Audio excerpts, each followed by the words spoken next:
et avec votre esprit. Évangile de Jésus-Christ selon saint Marc. Gloire à toi, Seigneur. Marc chapitre 13, 24e au 32e verset. Jésus parlait à ses disciples de sa venue. Acclamons la parole de Dieu. Louange à toi, Seigneur Jésus.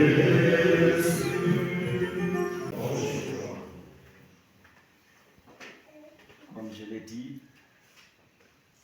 nous sommes à la fin de l'année liturgique. Il nous reste qu'un seul dimanche et on commencera une nouvelle année liturgique. Et la lecture d'aujourd'hui nous parle de la fête du temps. En nous parlant de la fête du temps, cette lecture semble m'effrayer, et peut-être vous aussi. En méditant cette lecture, je me suis posé cette question. Je me suis demandé comment le Seigneur, lui qui a dépensé de la paix et qui ne désire pas le malheur de l'être humain, semble devenir prophète de malheur. Parce que je trouve que la fête des temps sera compliquée. Il n'y a que des malheurs. Le changement climatique, la guerre, je ne sais pas, le soleil ne va plus éclairer, le soleil, les étoiles, mais finalement, ça sera comme il semblerait qu'il devenait prophète de malheur. Mais ce n'est pas pour nous effrayer davantage, c'est pour nous dire que la fin des temps est toujours déjà là, avec nous. Parce que si nous essayons de voir, la guerre existe depuis longtemps. Est-ce qu'elle finira? La mort existe depuis longtemps. Les catastrophes naturelles existent depuis longtemps. Est-ce qu'elles finiront peut-être? On ne sait pas, peut-être. Il faut quand même réfléchir là-dessus. Donc la fin des temps est déjà là. Elle est toujours avec nous. Alors si on nous prend par les envies,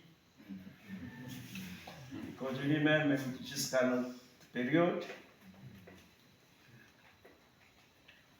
ce sont des choses qui existent depuis longtemps et qui continuent. Alors, quand est-ce que nous atteindrons la fin des temps? Est-ce que nous sommes, tout ce que nous sommes en train de voir aujourd'hui, ce sont des signes de la fin des temps ou pas? C'est depuis l'an 2000 qu'on disait que c'est la fin. On vient de faire combien de temps? Nous sommes en 2024. On disait qu'à 2000, tout finit. Et voilà, c'est pourquoi le Christ vient nous interpeller. Il dit non, ni les anges, ni moi-même, je ne sais pas. Même lui, qui connaît, c'est seulement Dieu. Alors, il veut nous prévenir dans notre vie que nous soyons toujours, d'être toujours prêts. D'être toujours prêts. Alors, encore que la mort semble être notre fin de temps. Parce qu'après la mort, on ne sait pas. Peut-être on ne voit plus le soleil. C'est pour nous préparer à être toujours avec le Christ. Être toujours avec le Christ. C'est pourquoi Noël Kesson nous dit que être avec Jésus, c'est ça notre fin de temps. Être avec Jésus, c'est notre fin de temps. Être toujours prêt, c'est être toujours avec Jésus. C'est la question que nous pouvons demander. est-ce que je suis toujours avec Jésus dans tout ce que je fais? Daniel nous interpelle, dit que la fin des temps, on aura honte. Tout ce que nous faisons sous l'obscurité sera dévoilé. Est-ce que je n'aurai pas honte quand on va dévoiler tout ce que je fais à cacher? Il nous prévient, il dit Dieu voit tout. Alors si nous vivons avec cette mentalité, savoir que Dieu, il n'y a rien qui se cache devant Dieu, nous serons toujours en éveil. Nous serons toujours en éveil et nous chercherons toujours à marcher avec le Christ dans nos actes, dans nos actions. Être avec le Christ, c'est adhérer à son message, adhérer à son amour. C'est à cela qu'on nous invite aujourd'hui. Et je crois que nous avons intérêt à demander cette grâce, que nos actions que nous réalisons soient toujours pour l'honneur du Christ, pour notre salut.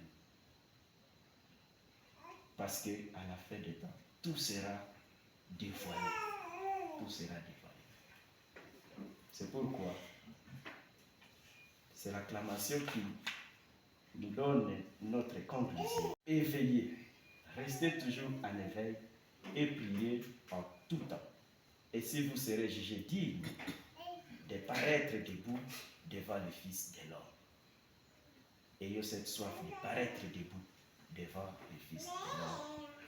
Que le Seigneur nous accorde les forces nécessaires pour parvenir à cela. Le Seigneur soit avec vous.